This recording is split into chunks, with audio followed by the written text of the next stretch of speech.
you cannot grow as a human being without pain. You can't grow as a human being without strife. If everything's easy, why would you want to accomplish anything?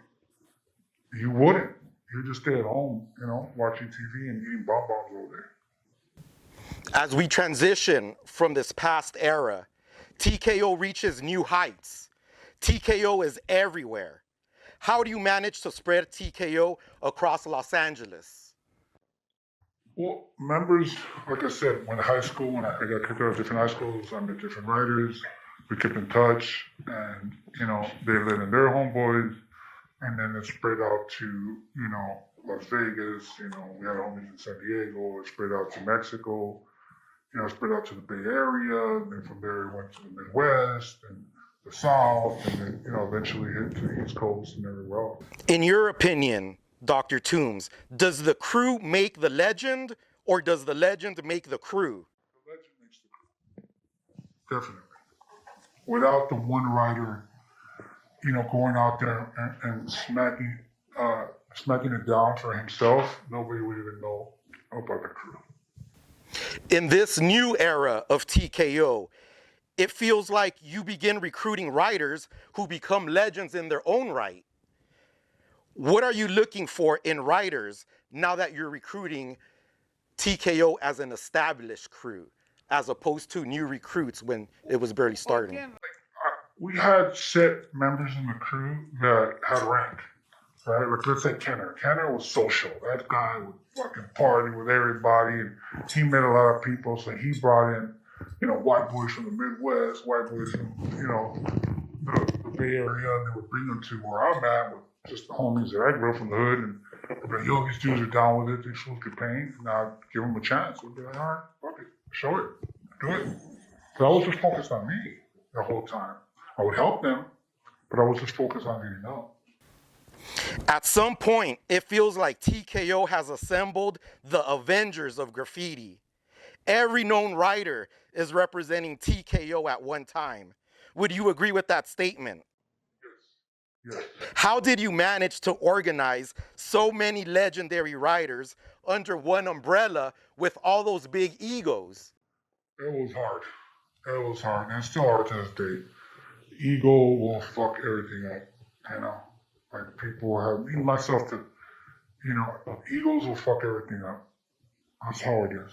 So you gotta just, at my point now, now that I'm older, I just let the youngsters do them. I help what I can, and that's it.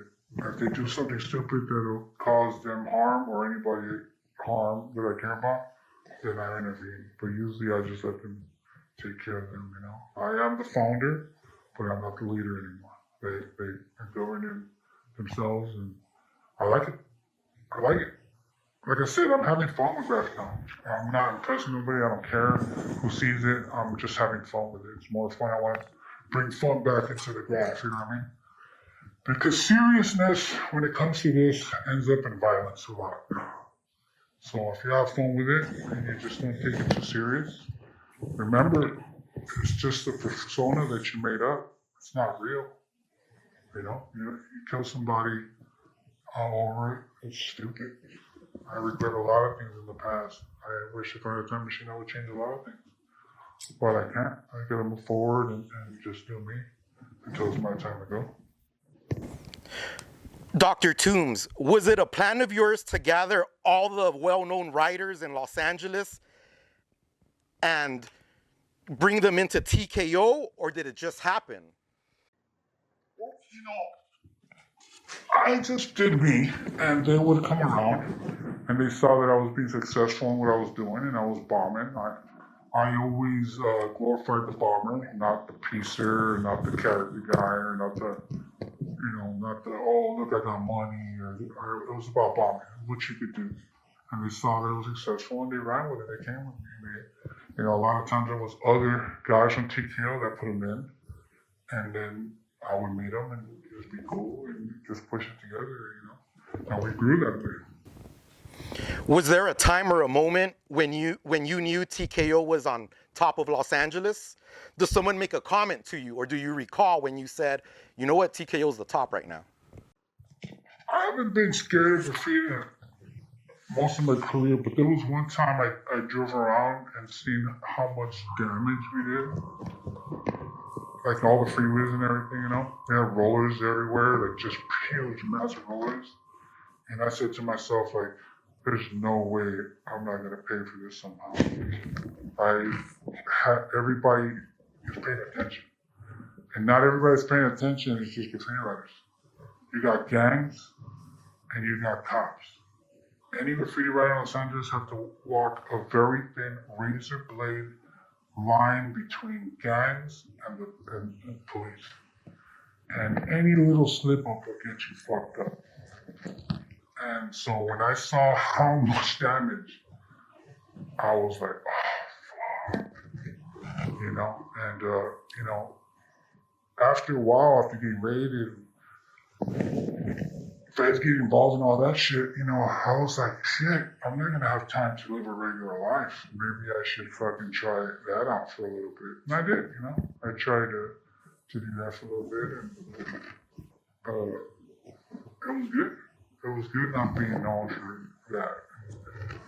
And just kind of like focusing on having friends that weren't graffiti writers for the first time in my life, you know what I mean? Like hanging out with people that weren't talking about graffiti and never mentioning graffiti or anything.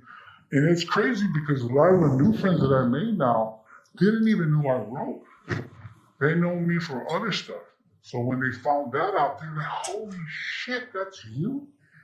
I remember seeing that when I was in school. So, you know, it was cool for me. I got to have my real me have a life and push my, you know, ego and persona to the side so I could have a real life for a while.